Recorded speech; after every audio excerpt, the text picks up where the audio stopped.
எபேசியருக்கு எழுதின நிருபம் 3ஆம் அதிகாரம் 16வது வசனத்தை வாசிங்க. எபேசியர் 3:16 வாசிங்க. நீங்கள் அவருடைய ஆவியினாலே உள்ளான மனுஷனில் வல்லமையாய் பலப்படவும், விசுவாசத்தினாலே கிறிஸ்து உங்கள் இருதயங்களில் வாசமாயிருக்கவும், நீங்கள் அன்பிலே வேரூன்றி நிலை பெற்றவர்களாகி, சகல பரிசுத்தவான்களோடும் கூட கிறிஸ்துவனுடைய அன்பின் அகலமும் நீளமும் ஆழமும் உயரமும் என்னதென்று உணர்ந்து, அறிவு கெட்டாத அந்த அன்பை அறிந்து கொள்ள வல்லவர்களாகவும், தேவனுடைய சகல பரிபூரணத்தாலும் நிறையப்படவும், அவர் தமது மகிமையினுடைய ஐசுவரியத்தின்படியே உங்களுக்கு அனுக்கிரகம் பண்ண வேண்டுமென்று வேண்டிக் கொள்ளுகிறேன். பவுல் சொல்றார் 16ல், நீங்கள் அவருடைய ஆவியிலே உள்ளான மனுஷன் வல்லமையாய் பலப்படுவோம். ஆவியிலே பலப்படுதல் என்றால் என்ன? ஆவியிலே உள்ளான மனுஷன் பலப்படுதல். இந்த கடைசி காலத்தில் இருக்கிற உபதேசங்களில், கள்ள உபதேசங்களில் ஒன்று பரிசுத்த ஆவியானவர் இல்லை என்பது. ஒரு கூட்டம் பரிசுத்த ஆவியானவரே இல்லைன்னு சொல்கிறாங்க. இன்னொரு குரூப் என்ன சொல்கிறாங்க? பரிசுத்த ஆவியானவர் இருக்கிறார், ஆனால் ஆள் தத்துவமெல்லாம் கிடையாது. அவர் ஒரு பவர் இருக்கிறார், அவ்வளோதான்.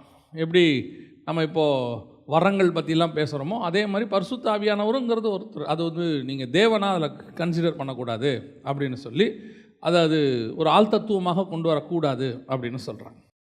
இன்னொரு குரூப் என்ன சொல்லுது அப்படின்னு கேட்டிங்கன்னா, பரிசுத்த ஆவியானவருங்கிறது பரலோகத்தில் இருக்கக்கூடியதான சில காரியங்களை குறித்து சொல்லப்பட்டிருக்கே ஒழிய, பூமியில் இந்த பரிசுத்தாவின் அபிஷேகம், நம்ம சொல்லக்கூடியதான ஆவியில் பலப்படுதல், ஆவியானவர் நடத்துகிறார், இப்படிலாம் சொல்கிறோமே, அதெல்லாம் இல்லைன்னு சொல்கிறாங்க. உண்மையிலே பரிசுத்த ஆவியானவர், பரிசுத்தாவின் அபிஷேகம் அப்படின்னு இருக்குதா? இப்போ ஒரு உபதேசம் என்ன சொல்லுது அப்படின்னு கேட்டிங்கன்னு சொன்னால், நீங்கள் பரிசுத்தாவினால தான் சுவிசேஷமே கேட்டீங்க, அதனால் பரிசுத்தாவின் அபிஷேகம்லாம் ஒன்று கிடையாது, பரிசுத்தாவியானவர் முன்னாடியே உங்கள் கூட தான் இருக்கிறாரு அப்படின்னு ஒரு வசனத்தை வச்சுட்டு சொல்கிறாங்க. எந்த வசனத்தை வச்சு சொல்கிறாங்க? வாசிங்க. 1 பேதுரு புஸ்தகம் 1ஆம் அதிகாரம் 12வது வசனத்தை வாசிங்க. தங்கள் நிமித்தமல்ல, நமது நிமித்தமே இவைகளை தெரிவித்தார்கள் என்று அவர்களுக்கு வெளியாக்கப்பட்டது. பரலோகத்திலிருந்து அனுப்பப்பட்ட பரிசுத்த ஆவியினாலே உங்களுக்கு சுவிசேஷத்தை பிரசங்கித்தவர்களை கொண்டு. உங்களுக்கு சுவிசேஷம் பிரசங்கித்தவர்களே. அப்போ பரிசுத்த ஆவியினால தான் உங்களுக்கு என்ன செய்யப்பட்டது? சுவிசேஷமே பிரசங்கிக்கப்பட்டது. அப்படி இருக்கும்போது நீங்கள் ரட்சிக்கப்படும் போதே ஆவியானவர் என்ன செஞ்சிட்டாரு? உங்ககிட்ட வந்துட்டாரு. அப்போது திடீர்னு அதென்ன பரிசுத்தாவின் அபிஷேகம் பெறதுன்னு சொல்கிறீங்க அப்படின்னு அவங்க சொல்கிறாங்க. அதனால் நீங்கள் பரிசுத்தான அபிஷேகம்லாம் இல்லை, நிறைய பேர் சொல்கிற மாதிரி நீங்கள் நம்பாதீங்க, பரிசுத்தான அபிஷேகம்லாம் இல்லை. ஏன்னா நீங்கள் எப்போ ரட்சிக்கப்பட்டீங்களோ அப்போயே ஆவியானவர் உங்கள் கூட இருந்ததுனால தான் நீங்கள் என்ன பட்டீங்க? ரட்சிக்கவே பட்டீங்க. அப்படி இருக்கும்போது அது என்ன பரிசுத்த ஆவியின் அபிஷேகம்னு ஒன்று சொல்கிறீங்க அப்படின்னு சொல்கிறேன். இது ஒரு உபதேசம் இருக்குது, இப்படி ஒரு உபதேசம் இருக்குது. இது ஒரு பெரும்பான்மையான கூட்டத்தால் நம்பப்படுகிறது. அவங்க அதனால தான் பரிசுத்தாவின் அபிஷேகத்தை நம்ப மாட்டாங்க, பெற மாட்டாங்க. அப்படிலாம் ஒன்றும் இல்லைங்க, ஏன்னா பரிசுத்த ஆவியானவர் இருக்கிறதால நம்ம ரட்சிக்கவே பட்டோம், அதனால் தனியாக ஒரு அபிஷேகம் அப்படின்ற மாதிரிலாம் சொல்லுவாங்க. ஆனால் ஆவியானவரோடு நாம் நெருங்குவதில் ஒரு ஸ்டாண்டர்ட் இருக்குது. உண்மையிலேயே சுவிசேஷம் பரிசுத்த ஆவியானவர் நமக்கு சொன்னார், ஒரு ஆளை வச்சு நமக்கு சொன்னார். இந்த வசனத்தின்படி நீங்கள் வாசித்த 1 பேதுரு 1:12 படி பரிசுத்த ஆவியானவர் தான் சுவிசேஷம் சொல்ல நமக்கு காரணமாக இருந்தார். அது யாரோ ஒருத்தர் நமக்கு சொன்னாங்க, பரிசுத்த ஆவியானவர் மூலமாக நாம் ரட்சிக்கப்பட்டோம். அந்த வசனத்தை கேட்டு விசுவாசத்தினாலே ரட்சிக்கப்பட்டோம். இருதயத்தில் விசுவாசித்து வாயில் அறிக்கை பண்ணோம், ரட்சிக்கப்பட்டோம். ஆனால் இதோட ஆவியானவருக்கும் நமக்கு இருக்கிற தொடர்பு முடிஞ்சிருச்சா, இப்படியே இருக்குதா அப்படின்னு கேட்டிங்கன்னா இல்லை. இதுக்கு அடுத்த ஸ்டாண்டர்ட் ஒன்று இருக்குது.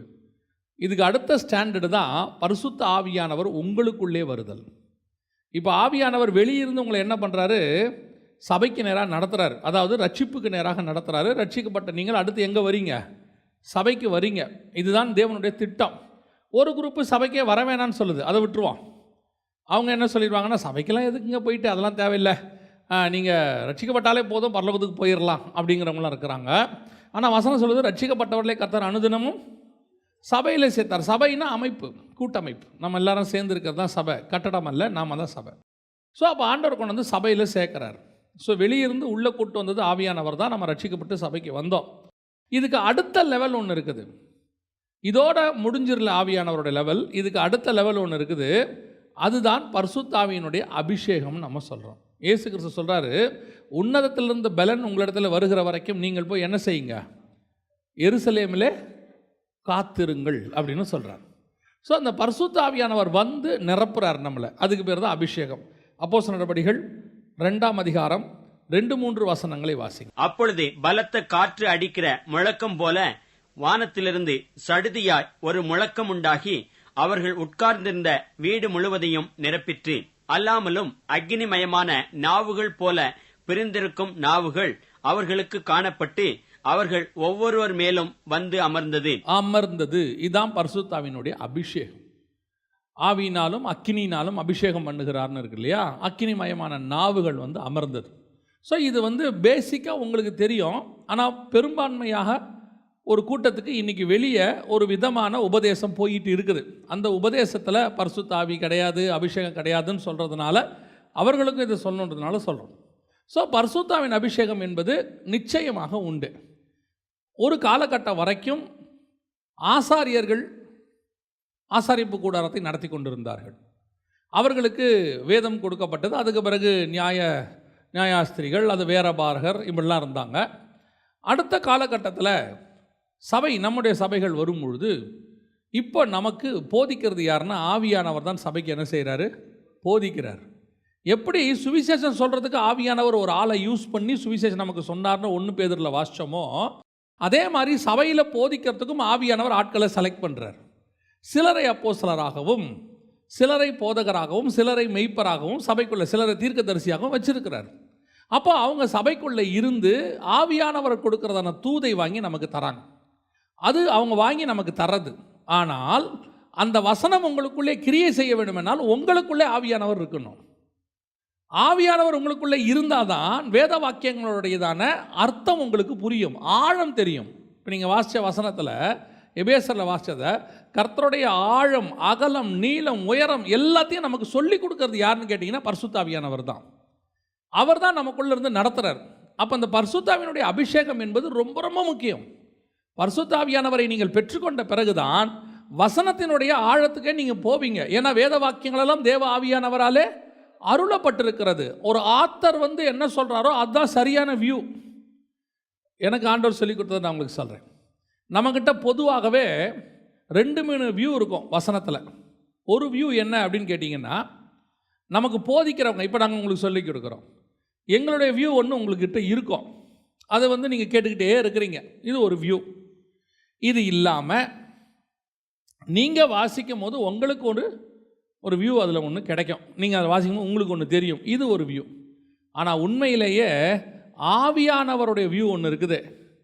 வேத வாக்கியத்தை அவர் தான் எழுதினார் இல்லையா? அவரோட வியூ ஒன்று இருக்குது. அதை கேட்டு வாங்கணும். அப்படி வாங்கும்போது தான் அந்த வசனத்தினுடைய உண்மையான அர்த்தம் உங்களுக்கு புரியும். நான் சொல்ல உங்களுக்கு புரியுதா? இப்போ பவுலுக்கிட்ட பார்த்தீங்கன்னா சபை மூப்பர்கள் எழுதி கொடுத்தது அவர் கையில் இருந்துச்சு. அதை போய் அவங்க என்ன பண்ணுறாங்க, சபைகள் தோறும் பிரசங்கம் பண்ணினார்கள் அப்போஸ்தலர் நடபடிகள் சொல்லுது. எல்லா இடத்துலையும் போய் சொன்னாங்க. அதே நேரத்தில் பவுல் என்ன பண்ணுறாரு, நியாயப்பிரமாணத்தையும் கரைச்சி குடிச்சிருக்கிறாரு. அவர் சொல்கிறாரு, நியாயப்பிரமாணத்தினால் நீங்கள் என்ன செய்ய முடியாது, குற்றம் சாட்ட முடியாதுன்ட்டார். நியாயப்பிரமாணத்திலையும் கரைச்சி குடிச்சிட்டார். இதை 2ஐயும் தாண்டி 3ஆவதாக பவுல் சொல்கிறாரு, உங்களுக்கு ஒப்புவித்ததை கர்த்தரிடத்தில் பெற்றுக்கொண்டேன். கம்யூனியன் ஆக்சுவலாக யார் அவருக்கு சொல்லி கொடுத்துருக்கணும்? கம்யூனியன் பற்றி அந்த ராத்திரியிலே அவர் அப்பத்தை எடுத்து பிட்டு இதை யார் சொல்லி கொடுத்துருக்கணும்?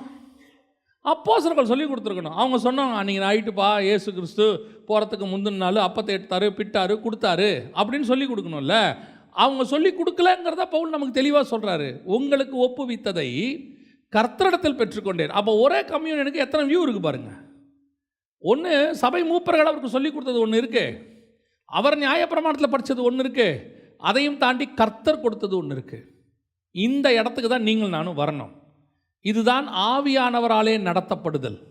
ஒவ்வொரு வேத வசனத்தையோ அல்லது கர்த்தரிடத்திலிருந்து விளக்கத்தையோ பெற்றுக்கொள்ள வேண்டுமானால் உங்களுக்குள் ஆவியானவர் இருந்து அதை படிக்க வைக்கணும். இப்போ போதிக்கிறதை கேட்கிறது நல்லது. ஒரு ரெஃபரன்ஸ், ஒரு கதை ஒன்று சொல்லுவாங்க, நீங்கள் கேட்டிருப்பீங்க. ஒருத்தன் புதையல் தோண்டிக்கிட்டே போனானா, ஒரு 5 அடி தோண்டிட்டானா, புதையல் என்ன செய்யலை, கிடைக்கலையா. அப்புறம் அவன் போயிட்டானா, அடுத்து ஒருத்தன் வந்தானா, அவன் 1 அடி தோண்டினானா, தோண்டினோன்னு என்ன கிடச்சிருச்சு, புதையல் கிடச்சிருச்சு. இதில் கொஞ்சம் வித்தியாசம். இப்போ நாங்கள் சொல்கிறது, நாங்கள் உங்களை 5 அடி வரைக்கும் நடத்துவோம், நீங்கள் தான் அடுத்த 2 அடி தோண்டணும். அப்போ தான் உங்களுக்கு ஒரு புதையல் கிடைக்கும். நாங்கள் ஏன் உங்களை 5 அடி வரைக்கும் நடத்திட்டோம் தெரியுமா? 5 அடி வரைக்கும் தோணுனதில் எங்களுக்கு ஒரு புதையல் கிடச்சிச்சு. புரியுதா? அந்த புதையலை நாங்கள் எடுத்துக்கிட்டோம். அந்த புதையல்லேருந்து உங்களுக்கும் கொஞ்சம் கொடுத்துட்டோம். இப்போ நாங்கள் போயிட்டோம். இப்போ நீங்கள் என்ன நினைக்கிறீங்க? அவர் கொடுத்த புதையல்லையே வச்சு நம்ம என்ன செய்யலாம், காலத்தை ஓட்டிடலான்னும் போது அப்படி போகிறவங்களும் இருக்காங்க. இன்னும் கொஞ்சம் ஆள் இந்த இடத்துல இந்த ஆள் தோண்டினானே, 5 அடியில் ஒரு புதையல் வந்துச்சே, நாம் ஒரு 2 அடி தோண்டி தான் பார்ப்போமே, நமக்கு ஏதாவது கிடைக்குதா, தோண்டுனா இன்னொரு புதையல் அடுத்த 2 அடியில் இருக்கும். வேத வசனத்தை பொறுத்த வரைக்கும் இயேசு வர வரைக்கும் நீங்கள் தோண்டிக்கிட்டே இருக்கலாம், புதையல் வந்துக்கிட்டே இருக்கும். புது புது காரியங்களை ஆவியானவர் உங்களுக்கு சொல்லி கொடுத்து கொண்டே இருப்பார். நீங்கள் அதுக்கு தான் பிரயாசப்படணும். கேட்கறது சந்தோஷம், ஐயோ அவருடைய செய்தி கேட்டாங்க ரொம்ப நல்லா இருந்துச்சு, சந்தோஷம். அதிலிருந்து அடுத்த ஸ்டெப்புக்கு நான் போகணும். அடுத்து அது உள்ள என்ன இருக்குது, வேற என்ன டைமென்ஷன் இருக்குது? இதுதான் ஆவியானவர் உங்களுக்குள்ளே வரும்போது நடக்கிறதான சம்பவம். அதனால தான் பரிசுத்த ஆவி அவர்களுக்குள்ளே வந்தது அப்படின்னு பார்க்குறோம். சரி, இது ஒரு ஸ்டாண்டர்ட். நீங்கள் பரிசுத்த ஆவியை பெற்றுக்கொண்டது ஒரு ஸ்டாண்டர்ட். ஒரு காலகட்டத்தில் பரிசுத்த ஆவியை நீங்கள் பெற்றுக்கொண்டீர்கள், இது ஒரு ஸ்டாண்டர்ட். நிறைய பேர் என்ன செய்கிறாங்கன்னா, இதோடைய தங்கள் வாழ்க்கையை என்ன பண்ணிடுறாங்க, ஓட்டி முடிச்சிடுறாங்க. பரிசுத்த ஆவியை பெற்றுக்கொண்டோமே, அடுத்த ஸ்டாண்டர்டுக்கு போனோமா? நல்லா தெரிஞ்சுக்கொள்ளுங்க, ஆவிக்குரிய வாழ்க்கை என்பது வளர்ச்சி நிறைந்தது. ஆவிக்குரிய வாழ்க்கை எப்பவுமே எப்படி வளர்ச்சி நிறைந்தது. ஒரு இடத்துல நிற்கவே நிற்காது. வசனம் சொல்லுது, அவர்கள் மகிமையின் மேல் மகிமை அடைந்து பரிசுத்தம் உள்ளவன் இன்னும் பரிசுத்தமாகட்டும், நீதி செய்கிறவன் இன்னும் நீதி செய்யட்டும். அடுத்த லெவலுக்கு போயிட்டே இருக்கணும். ஒரு இடத்துல நீங்கள் போதுன்ற திருப்தி உங்கள் ஸ்பிரிச்சுவாலிட்டிக்குள்ளே வந்துருச்சுன்னா நீங்கள் செத்துட்டீங்கன்னு அர்த்தம். ஸ்பிரிச்சுவலி புரியுதா நான் சொல்கிறது? ஸ்பிரிச்சுவாலிட்டி நம்ம என்ன ஆகிட்டோம், அந்த இடத்துல சாக தொடங்கிட்டோன்னு அர்த்தம். ஆனால் ஸ்பிரிச்சுவலி வளர்ந்துகிட்டே இருக்கணும். இப்போ பாருங்கள், மோசே முட்செடியில் ஆண்டவரை பார்க்குறாரு. இதுவே மகா மேன்மையானது. மகா மேன்மையான நம்ம லைஃப்பில் முட்செடியில் ஆண்டவர் அந்த அவியாத முட்செடியை பார்த்துருக்குறோமா? நம்ம பார்க்குறதெல்லாம் எரிஞ்சு போகிறது தான் பார்த்துருக்குறோம் இல்லையா? நம்ம பார்க்குற எல்லாமே என்னவாயிடுது, எரிஞ்சு போயிடுது. எரியாத முட்செடியை பார்க்குறாரு. இதுவே இருக்கிறதுலே பயங்கரமான விஷன். சரி, ஓகே. அடுத்து ஆண்டவர் சொல்கிறாரு, மலைக்கு மேலே ஏறி வான்றார். அங்கே போகிறாரு, அது ஒரு விஷன். அதுக்கப்புறம் ஒரு மேகம், ஆண்டவர் சொல்கிறாரு, உன்னை குறித்த பயம் அவர்களுக்கு உண்டாகும்படி நான் என்னுடைய மகிமையெல்லாம் அவர்களுக்கு காட்டப் போகிறேன், நீ மலைக்கு மேலே வா. வந்தார். இப்போ 2வது ட்ரிப்பு, ஒரு கரு மேகம் வந்து மூடுது, இடி மின்னல் எல்லாம் வருது. கீழே இருக்கிறவன் பயப்படுறான், இவர் மேகத்துக்குள்ளே போயிட்டார். இது அத்தப்பட்ட மகிமை. அதான் மகிமையின் மேல் மகிமை அடைந்து. ஆனால் மோசேக்கு அது திருப்தி ஆகவே இல்லை. அவருக்கு திருப்தி ஆகலை. அடுத்து என்ன பண்ணுறாரு தெரியுமா? ஒரு இடத்துல ஆண்டவரை பார்த்து கேட்குறாரு, ஆண்டவரே நான் உம்முடைய மகிமையை பார்க்க வேண்டும். ஓ, இவ்வளோ பார்த்தி, அது என்னையா பார்த்த? அதெல்லாம் இருக்கட்டும் ஆண்டவரே, உங்ககிட்ட இன்னும் கொஞ்சம் இருக்கும், அடுத்த லெவலுக்கு என்னை கூட்டிகிட்டு போங்க. கர்த்தர் சொல்கிறாரு, இல்லை என்ன பார்க்கணுன்ற, முகமுகமாக பார்க்கணும். இப்போ ஃபார்முலாவே மாற்றுறாரு. என்ன ஃபார்முலா மாற்றுறாரு? என் அண்டையில் ஒரு இடம் உண்டு, கண்மலை வெடிப்புண்டு, நீ அங்கே வா, கரத்தில் மூடுறேன், நான் கடந்து போகிறேன், அப்போ கூட முன்னாடி பார்க்க மாட்டேன், பின்புறத்தை பார்ப்பேன். மோசே கேட்டாச்சு, பார்க்கணும்னு கேட்டாச்சு, எப்படியாவது பார்க்க வச்சுருவோம். இதுதான் மகிமையின் மேல் மகிமை அடைதல். அடுத்த லெவலுக்கு ஆவிக்குரிய வாழ்க்கையில் வளர்ச்சி போயிட்டே இருக்கணும். அதனால தான் நான் சொல்வேன், தானியேலுடைய ஆவி நமக்கு கண்டிப்பாக வேணும். 6ஆம் அதிகாரத்தில் விளக்கத்தை கேட்க ஆரம்பிப்பாங்க ஆண்டவர்கிட்ட. 7ஆம் அதிகாரத்தில் ஆண்டவரை பார்த்து கேட்பான், இந்த 10 கொம்புகளை குறித்தும் இந்த சின்ன கொம்பை குறித்தும் நான் அறிய ஆவலாக இருந்தேன்.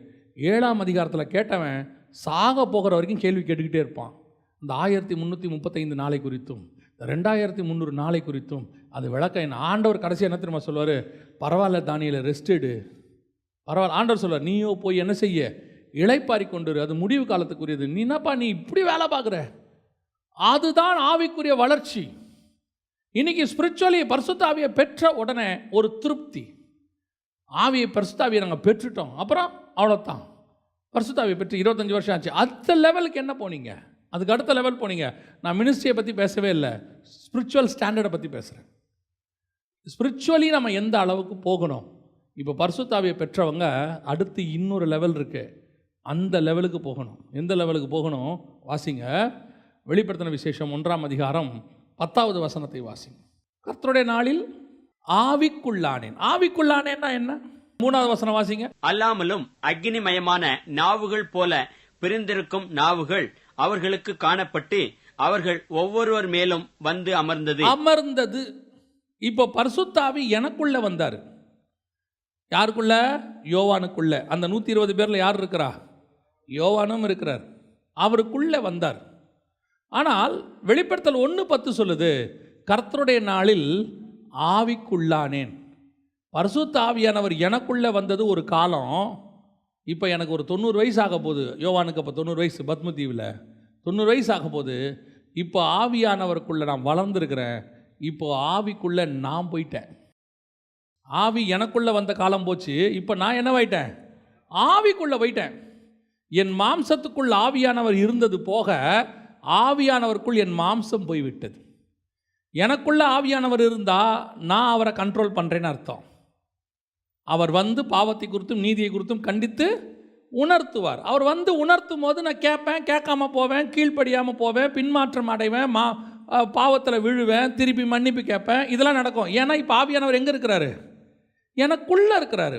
ஆனால் ஆவிக்கு உள்ள நான் போயிட்டேன்னு வச்சுக்கோங்க, நான் பாவமே செய்ய மாட்டேன். ஏன்னா under the control of the spirit. ஆவியானவருக்குள்ளே நான் போயிடுவேன். அதான் வசனம் சொல்லுது, கர்த்தருடைய நாளில் ஆவிக்குள்ளானேன். இதுதான் அடுத்த ஸ்டாண்டர்ட். இந்த இடத்துக்கு தான் நீங்களும் நானும் வரணும். பரிசுத்த ஆவியை பெற்றதோடையே நீங்களும் நானும் திருப்தி அடைஞ்சிட்டோம். ஆவியானவர் வந்தார், என்னை சுத்திகரிச்சுக்கிட்டே இருக்கிறாரு, க்ளீன் பண்ணிகிட்டே இருக்கிறார், க்ளீன் பண்ணுறாரு, பண்ணிகிட்டே தான் இருக்கிறார். எப்போ வரைக்கும் க்ளீன் பண்ணுறாரு? சாவர வரைக்கும். பரிசுத்த ஆவி உனக்குள் இருக்கும்போது ஏன் உன்னால் பாவத்தை மேற்கொள்ள முடியவில்லை? ஏன்னா ஒரு காலகட்டம் வரைக்கும் ஆவிக்கும் மாம்சத்துக்குமான போராட்டம் என்ன செய்யுது? நடந்துக்கிட்டே இருக்கு. நீங்கள் பிரயாசப்படணும். நான் ஒரு காலகட்டத்தில் என்ன செய்ய போகிறேன்? ஆவிக்கு உள்ளே போயிட போகிறேன். ஆவிக்கு உள்ளே நான் போயிட்டேன்னா அதற்கு பிறகு நான் 100% ஆவியானவருடைய கண்ட்ரோலுக்கு கீழே போயிடுவேன். அப்படி போயிட்டா உங்களால் பாவம் செய்யவே முடியாது. ஏன்னா உங்கள் மாம்சத்துக்கு அப்போ வேலையே இருக்காது. உங்கள் மாம்சம் செத்தவனை போல் இருக்கும். உங்கள் மாம்சம் கண்ட்ரோல்டாக இருக்கும்.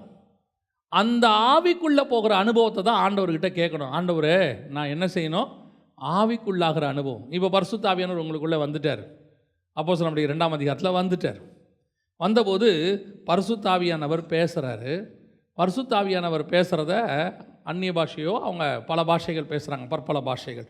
அப்படி பேசும்போது ஜனங்கள் கேட்கிறார்கள் இல்லையா? ஆனால் ஆவிக்குள்ளே நீங்கள் போயிட்டீங்கன்னு வச்சுக்கோங்களேன், என்ன நடக்கும் தெரியுமா? வாசிங்க. 1ஆம் அதிகாரம் 10ஆம் வசனம். எக்கால சத்தத்தை போல ஒரு பெரிதான சத்தத்தை கேட்டேன். அதோட அர்த்தம் என்ன தெரியுமா? நீங்கள் ஆவிக்குள்ள ஆகும்போது முதல்ல நடக்கிற விஷயம், பரிசுத்த ஆவி உங்களுக்குள்ளே வரும்போது நீங்கள் பேசுகிற அந்நிய பாஷையோ பற்பல பாஷையோ வியாக்கானமோ தீர்க்க தரிசனமோ எல்லாத்தையும் ஜனங்கள் கேட்பார்கள். ஏன்னா இப்போ ஆவியில் நிறைஞ்சு நீங்கள் பேசுகிறீங்க. பரிசுத்த ஆவியானவர் உங்களுக்குள்ளிருந்து பேசுகிறார். அதான் சொல்கிறாங்க. இப்போ சபையில் பேசும்போது நீங்கள் பேசும்போது பாஸ்டர் நம்ம பேசும்போது நம்ம என்ன சொல்கிறோம்? பாஸ்டர் நீங்கள் பேசும்போது ஆறுதலாக இருந்துச்சு, நீங்கள் பேசும்போது கர்த்தர் எனக்கு பதில் கொடுத்தாரு, நீங்கள் பேசும்போது என்ன நடந்துச்சு? எனக்குள்ள ஒரு ஹீலிங் நடந்துச்சு, நான் ஒரு கேள்வி கேட்டுக்கிட்டே வந்த ஆண்டவர் எனக்கு பதில் தந்தார். இதெல்லாம் ஏன் சொல்கிறோன்னா ஆவியானவர் பேசுகிறார். ஆனால் நீங்கள் ஆவிக்குள்ள ஆகிட்டா என்ன ஆகும் தெரியுமா? நீங்கள் பேச மாட்டீங்க, தேவன் பேசுவார், நீங்கள் கேட்பீங்க உட்காந்து. தேவன் உங்க கூட பேசுவார். இடி முழக்கத்தை போல ஒரு சத்தத்தை கேட்டேன், எக்கால சத்தத்தை போல ஒரு சத்தத்தை கேட்டேன், திரளான ஜனத்திரளை போல ஒரு சத்தத்தை கேட்டேன். காட் சவுண்ட் உங்களுக்கு கேட்கும். இதுதான் ஆவிக்கு உள்ளாகிற அனுபவம். ஃபஸ்ட்டு அந்த ஆவிக்குள்ளானீங்கன்னா முதல்ல நடக்கிறது கர்த்தருடைய சத்தத்தை கேட்கலாம். கர்த்தருடைய சத்தம் என்ன செய்யலாம்? கேட்கலாம். எப்போ கேட்கலாம்? நீ கர்த்தரோடு கூட இருக்கும்போது அதை என்ன செய்யலாம்? கேட்கலாம். பல நேரங்களில் கர்த்தருடைய சத்தத்தை நம்ம எப்படி நினச்சிக்கிறோம்? இப்போ நாங்கள் இங்கேருந்து பேசுகிறோம் இல்லையா, இது உங்கள் கிட்ட ஆவியானவர் பேசுகிறார். ஆனால் சத்தம் எங்களுது, பேசுகிறது ஆவியானவர். ஆனால் தேவன் பேசும்போது தேவனுடைய சத்தமே உங்களுக்கு கேட்கும். அதுதான் ஆவிக்குள்ளாகிற அனுபவத்தில் நடக்கிற ஒரு சம்பவம். அவன் சொல்கிறான் பாருங்க, இடி முழக்கத்தை போல ஒரு சத்தத்தை நான் கேட்டேன். பாருங்க, பவுல் போயிட்டுருக்கிறாரு, தமஸ்குக்கு போயிட்டு இருக்கும்போது அவருக்கு ஒரு சத்தம் கேட்குது. அந்த சத்தத்தை பாருங்கள், வசனம் சொல்லும், இடி முழக்கத்தை போல ஒரு சத்தத்தை கேட்டேன். வாசிங்க, அந்த வசனத்தை வாசிங்க பார்ப்போம். அப்போஸ்தலர் நடபடிகள் 9ஆம் அதிகாரம் 4வது வசனம். அவன் தரையிலே விழுந்தான். அப்பொழுது, சவுலே, சவுலே, நீ என்னை ஏன் துன்பப்படுத்துகிறாய் என்று தன்னுடனே சொல்லுகிற ஒரு சத்தத்தை கேட்டான். 22:7 அப்போஸ்தலர் நடபடிகள் சொல்லுது. அவனே சொல்றான், நான் ஒரு சத்தத்தை கேட்டேன். வாசிங்க பாப்போம் 22:7. நான் தரையிலே விழுந்தேன். அப்பொழுது சவுலே சவுலே, நீ என்னை ஏன் துன்பப்படுத்துகிறாய் என்று என்னுடனே சொல்லுகிற ஒரு சத்தத்தை கேட்டேன். அதற்கு நான், ஆண்டவரே, நீர் யார் என்றேன். அவர், நீ துன்பப்படுத்துகிற நசரேயனாகிய இயேசு நானே என்றார். என்னுடனே கூட இருந்தவர்கள் வெளிச்சத்தைக் கண்டு பயமடைந்தார்கள். என்னுடனே பேசினவருடைய சத்தத்தையோ அவர்கள் கேட்கவில்லை. பேசினவருடைய சத்தத்தையோ, இதுதான் நமக்கு டிஃபரன்ஸ். தேவன் உங்ககிட்ட பேசும்போது கர்த்தருடைய சத்தம் உங்களுக்கு கேட்கும், கூட இருக்கிறவனுக்கு கேட்காது. நிறைய பேர் கேட்குறாங்க, வருகையில் வரும்போது எக்காலம் ஊதுதே, எல்லாருக்கும் கேட்குமா? ஆண்டவர் நினச்சா உங்களுக்கு மட்டும் கேட்கும்படி வைப்பார். ஆண்டவர் நினச்சாரா உங்களுக்கு மட்டும் கேட்கும். இந்த வசனம் எவ்வளோ அழகாக இருக்கு பாருங்க. 22 வசனம் சொல்லுது, என் கூட இருந்தவர்கள் அந்த சத்தத்தை கேட்கவில்லை. நீங்கள் ஆவிக்குள்ள ஆகும்போது கர்த்தருடைய சத்தம் உங்களுக்கு கேட்கும். அதான் ஃபஸ்ட்டு அனுபவம். ஆண்டவர் உங்களோட பேசுவார். இந்த அனுபவத்துக்கு நீங்கள் வந்துட்டீங்கன்னா, ரெண்டாவது நீங்கள் ஆவிக்குள்ள ஆகும்போது என்ன வரும் பாருங்க. வாசிங்க வெளிப்படுத்தல் 4:1-2. இவைகளுக்கு பின்பு இதோ பரலோகத்தில் திறக்கப்பட்டிருந்த ஒரு வாசலை கண்டேன். முன்னே எக்கால சத்தம் போல என்னுடனே பேச நான் கேட்டிருந்த சத்தமானது, இங்கே ஏறி வா, இவைகளுக்கு பின்பு சம்பவிக்க வேண்டியவைகளை உனக்கு காண்பிப்பேன் என்று விளம்பினது. உடனே ஆவிக்குள்ளானேன். அப்பொழுது இதோ வானத்தில் ஒரு சிங்காசனம் வைக்கப்பட்டிருந்தது. சத்தத்தை கேட்டுக்கிட்டே இருந்தாரு. அடுத்த ஸ்டாண்டர்ட் என்ன தெரியுமா? பார்க்க தொடங்குகிறார். இவைகளுக்கு பின்பு சம்பவிப்பதை நான் உனக்கு காண்பிப்பேன், வா. இதுதான் அடுத்த லெவல், உங்கள் ஆவிக்குரிய வாழ்க்கையினுடைய அடுத்த லெவல். எவ்வளோ நாளைக்கு நீங்கள் நடக்கிற சம்பவத்தையே பார்த்துக்கிட்டு இருக்க போகிறீங்க? எவ்வளோ நாளைக்கு நீங்கள் பழைய சம்பவத்தையே பார்த்துக்கிட்டு இருக்க போகிறீங்க? இன்னொன்று இருக்குது, இனி சம்பவிப்ப போகுதை நான் உனக்கு காண்பிப்பேன், வா. இதுதான் ஆவிக்குள்ளாகிற அனுபவம். நல்லா தெரிஞ்சுக்கொள்ளுங்க. இந்த வேதத்தில் சொல்லப்பட்டிருக்கிற எத்தனையோ மகத்துவங்கள் இருக்குது. அதில் மறைக்கப்பட்ட மறைபொருள் எத்தனையோ இருக்குது. அதை கர்த்தர் நமக்குன்னே வச்சிருக்கிறார். நம்முடைய வேலை அதை போய் வாங்கிறது தான். உங்களுக்கு கர்த்தர் வச்ச பொக்கிஷம் எப்போ தொடங்குது தெரியுமா? எப்போ நீங்கள் பரிசுத்த ஆவியை பெற்று ஆரம்பிச்சிங்களோ அப்பத்துலேருந்தே கர்த்தர் உங்களுக்குன்னு கொஞ்சம் ட்ரெஷரை பைபிளில் வச்சுக்கிட்டே இருப்பார். உங்களுக்கு, நம்மளை பொறுத்த வரைக்கும் பைபிளில் சொன்னது ஒன்று, ஊழியக்காரங்க நமக்கு சொல்லுவாங்க, படித்தோம், கேட்டோம், சந்தோஷமாக போனோம், அதில் ஒரு திருப்தி. அவர் பேசினார், கேட்டோம், ரொம்ப பிரயோஜனமாக இருந்துச்சு, வெரி குட். ஆனால் இதுக்கு அடுத்து ஒன்று இருக்குது, உங்களுக்குரியது பைபிளில் இருக்குது. அதை ஆண்டவர்கிட்ட போய் கேட்கணும். ஆண்டவரே, நான் எனக்கு வச்சதை என்ன செய்யணும்? பார்க்கணும். ஆண்டவரே, முதல்ல கேட்கணும். நிறைய விஷயங்கள் ஆண்டவர்கிட்ட ஸ்டாண்டர்டில் வளரும் போது கொஞ்ச நாள் கர்த்தருடைய சத்தத்தை மட்டும்தான் நீங்கள் கேட்க முடியும். கர்த்தருடைய சத்தத்தை கேட்கணும். சாமுவேலே சாமுவேலேன்னு கூப்பிடுவார், சவுலே சவுலேன்னு கூப்பிடுவார். கர்த்தருடைய சத்தத்தை யாக்கோவை பார்த்து கூப்பிடுவார். ஆண்டவர் பேசுகிற தேவன், நம்ம பேசுகிற தேவனை வச்சுருக்கிறோம். முதல்ல அவர் சத்தத்தை கேட்க தொடங்கணும். அதற்கு பிறகு ஆவிக்குள்ளே நீங்கள் வளர வளர கர்த்தர் உங்களுக்கு தரிசனங்களை காட்டத் தொடங்குவார். எந்த தரிசனம் தெரியுமா? இவைகளுக்கு பின்பு சம்பவிப்பதை நான் உனக்கு காண்பிப்பேன். இதுதான் அடுத்த லெவல், உங்கள் ஆவிக்குரிய லெவல். ஆண்டவர் நமக்கு வச்சதை பார்க்க தொடங்கணும். பவுல் பாருங்கள், ஆரம்பத்தில் அவருடைய சத்தத்தை கேட்டார் தானே, அவருடைய சத்தத்தை கேட்டார். உங்களுக்கு ஒப்புவித்ததை கர்த்தரிடத்தில் பெற்றுக்கொண்டேன் எல்லாம் கேட்டார். அடுத்த லெவலுக்கு பவுல் போகிறார் பாருங்க. அவருடைய ஆவிக்குரிய ஸ்டாண்டர்ட் இன்னும் மேலே போகுது. 2 கொரிந்தியர் 12:3 வசனம் வாசி. அந்த மனுஷன் பரதீசுக்குள் எடுக்கப்பட்டு மனுஷர் பேசப்படாததும் வாக்கு கட்டாததுமாகிய வார்த்தைகளை கேட்டான் என்று அறிந்திருக்கிறேன்.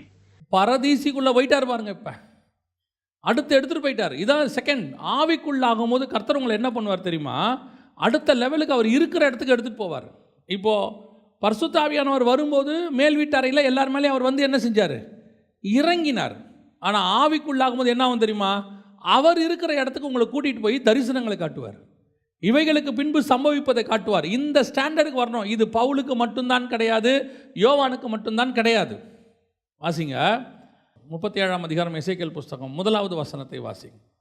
கர்த்தர் என்னை ஆவிக்குள்ளாக்கி வெளியே கொண்டு போய் எலும்புகள் நிறைந்த பள்ளத்தாக்கில கொண்டு போய் விட அடுத்து வெளியே கூட்டு போயிடுவார். இது ஆவிக்குள்ளாகிற அனுபவம். அடுத்து போய் ஒரு விஷன் காட்டுவார்.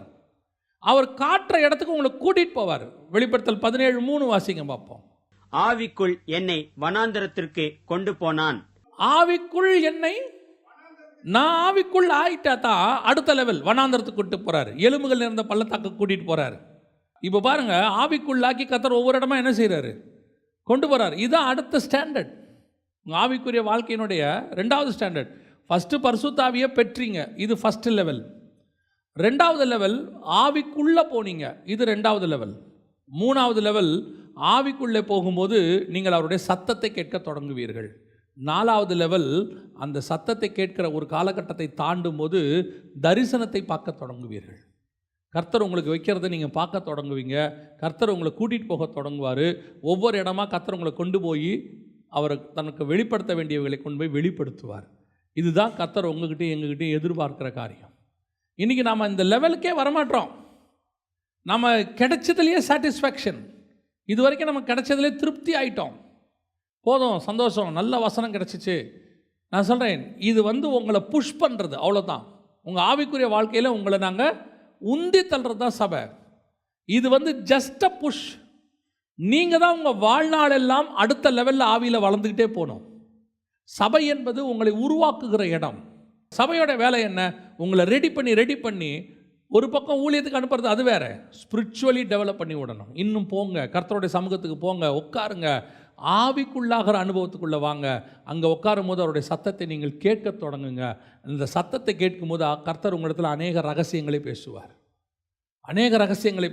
அடுத்து ஆவிக்குள்ளாகிற இடத்துக்கு வாங்க, கர்த்தர் உங்களுக்கு தரிசனங்களை காண்பிக்க தொடங்குவார். இதுதான் கர்த்தர் கொண்டு போகிற அடுத்த ஸ்டாண்டர்ட். எவ்வளோ பெரியதான ஒரு மகிமை பாருங்கள். ஆண்டவர் சொல்கிறார் மோசேயை பார்த்து, ஒரு மனுஷனோடு முகமுகமாய் பேசுகிறது போல் நான் என்ன செய்கிறேன், அவனோடு கூட நான் பேசுகிறேன். ஒரு சிநேகிதனோடு கூட பேசுகிறது போல் பேசுகிறேன். இதெல்லாம் எதுக்கு பைபிளில் கொடுத்து வச்சுருக்கிறாங்க? இதெல்லாம் கர்த்தர் நமக்கு பைபிளில் கொடுத்து வச்சுருக்கான நோக்கம் என்ன? ஏதோ சம்பவத்தை கதை மாதிரி படிக்கிறதுக்கா? ஓ, மோசே சூப்பர் ஹீரோங்க இல்லைங்க, அவர் நம்மை போல ஒரு பாடுள்ள ஒரு மனுஷன். அவங்க ஆவிக்குரிய வாழ்க்கையை வளர்த்துக்கிட்டாங்க, ஸ்டாண்டர்ட் ஆகிட்டாங்க. நம்ம அடுத்த லெவலுக்கு போகணுங்கிற இடமே இல்லை. ஒரு வெளிப்பாடு கிடைச்சா அதுலேயே வாழ்க்கையை ஓட்டி முடிச்சிடுறோம். ஏதோ ஒரு காரியம் கிடைச்சோன்னா அதுலேயே திருப்தி அடைஞ்சிடுறோம். ஆண்டவர் சொல்கிறார், இன்னும் போங்க. உங்களுக்குன்னு ஆவிக்குரிய வாழ்க்கையில் கர்த்தர் வச்சுருக்கிறத வாங்க தொடங்குங்க. ஃபஸ்ட்டு இன்றைக்கி ஸ்டார்ட் பண்ணுங்கள். அப்படி ஸ்டார்ட் பண்ணும்போது உங்களுக்குன்னு ஆண்டவர் வேதத்தில் எந்த பகுதியில் வச்சுருக்கிறாரோ அதை கர்த்தர் பேசுவார். அதை கர்த்தர் பேசும்போது உங்களுக்கு கிடைக்கிற ஒரு ஆவிக்குரிய அனுபவம் தனி. அது ஒரு சந்தோஷம், அதெல்லாம் இருக்கும். அதோடைய எக்ஸாம்பிள், அது கர்த்தர் பேசினாருங்கிறதுக்கு ஒரு அர்த்தம் என்னென்னா, ஜனங்கள் உங்களுடைய வார்த்தைக்கு தாகமாய் காத்திருப்பார்கள். அவங்க சொல்லுவாங்க, இந்த மாதிரி வார்த்தைகளை நாங்கள் கேட்டதே கிடையாது. கர்த்தர் உங்கள் மூலிமா இருந்து என்ன செய்கிறாரு, பேசுகிறாரு. இதெல்லாம் சாட்சி சொல்லுவாங்க. நீங்கள் நல்லா கவனித்து பாருங்கள், யோவான்கிட்ட ஏன் ஜனங்க வந்தாங்க? அவங்ககிட்ட அற்புதமும் கிடையாது, அடையாளமும் கிடையாது. யோவான் ஒரு அற்புதத்தையும் செய்யவில்லைன்னு வசனம் சொல்லுது. ஆனால் அவன் கர்த்தருடைய ஆவியில் நிரம்பி பேசத் தொடங்கினான். ஜனங்கள் வார்த்தையை நோக்கி ஓடி வர தொடங்கினார்கள். அந்த தேவன் தான் உங்களோடும் இருக்கிறார். இது அடுத்த ஸ்டாண்டர்ட், ஆவிக்குள்ளாகிற அனுபவம். இதையும் தாண்டி இன்னொரு லெவல் இருக்குது. நீங்கள் இந்த லெவலுக்கே இப்படி சொல்லிக்கிட்டு இருக்கிறோம், இதையும் தாண்டி இன்னொரு லெவல் இருக்குதான்னா இன்னும் ஒரு லெவல் இருக்குது. அந்த லெவல் ஸ்பிரிச்சுவலி டாப் லெவல். வாசிங்க, வெளிப்படுத்தின விசேஷம் 10ஆம் அதிகாரம் 3-4 வசனங்களை வாசி. சிங்கம் கர்ஜிக்கிறது போல மகா சத்தமாய் ஆர்ப்பரித்தான். அவன் ஆர்ப்பரித்த போது 7 இடிகளும் சத்தமிட்டு முழங்கின. அவ்வேழு இடிகளும் தங்கள் சத்தங்களை முழங்கின போது நான் எழுத வேண்டும் என்றிருந்தேன். அப்பொழுது 7 இடிமுழக்கங்கள் சொன்னவைகளை நீ எழுதாமல் முத்திரை போடு என்று வானத்திலிருந்து ஒரு சத்தம் உண்டாக கேட்டேன். இப்போ முதல் லெவல்ல இருந்து ரெண்டாவது லெவலுக்கு அவர் வந்தார். எந்த லெவலுக்கு வந்தார்? கேட்கறதுல இருந்து எதுக்கு வந்தார்? பார்க்கறதுக்கு வந்தார். அந்த 10:1 கூட நீங்கள் வாசிச்சீங்கன்னா வசனம் எப்படி இருக்கும்? பின்பு பலமுள்ள வேறொரு தூதன் வானத்திலிருந்து இறங்கி வர கண்டேன். பார்க்குற லெவலுக்கு வந்துட்டார். கேட்குற லெவல் ஒன்று இருக்குது, அடுத்து பார்க்குற லெவல். இதை தாண்டி 3வது லெவல் ஒன்று இருக்குது. இது என்ன தெரியுமா? இப்போ இந்த வெளிப்படுத்தின விசேஷத்தை யோவானுக்கு கொடுக்கும்போது கர்த்தர் சொன்ன வார்த்தை என்னன்னா, இவைகளை 7 சபைகளுக்கு எழுத சொல்கிறார். இப்போ 7 சபைகளுக்கு எழுத சொன்ன ஆண்டவர் ஒவ்வொரு காரியமாக சொல்லிக்கிட்டே வராரு. அப்புறம் காண்பிக்க தொடங்குறாரு. பார்த்துக்கிட்டே வரான், எல்லாத்தையும் எழுதுறான், பார்க்குறான், கேட்குறான், எழுதுறான், பார்க்குறான், கேட்குறான், எழுதுறான், எழுதிட்டே வரான். திடீர்னு ஒரு 7 இடிமுழக்கம் சத்தம் கேட்குது. அந்த சத்தத்தை கேட்டோன்னா அதை எழுத போகிறான். அது வெறும் இடிமுழக்கம் கிடையாது, அதுக்கு பின்னாடி என்ன இருக்குது? ஏதோ ஒரு அர்த்தம் இருக்குது. இப்போ பவுல் கூட வரும்போது கர்த்தர் பேசினார். ஜனங்களுக்கு அதை கேட்கவில்லை. அவ்வளோதான், ஜனங்கள் அதை கேட்கவில்லை. இன்னொரு இடத்துல பவுல் சொல்வார், கேட்டாங்க அவங்களுக்கு புரியலம்பார். அப்போஸ்தலர் நடவடிக்கைகள் 9ஆம் அதிகாரத்திலேயே வாசிங்க 4வது வசனத்தை. அவன் தரையிலே விழுந்தான். அப்பொழுது சவுலே, சவுலே, நீ என்னை ஏன் துன்பப்படுத்துகிறாய் என்று தன்னுடனே சொல்லுகிற ஒரு சத்தத்தை கேட்டான். அதற்கு அவன், ஆண்டவரே, நீர் யார் என்றான்.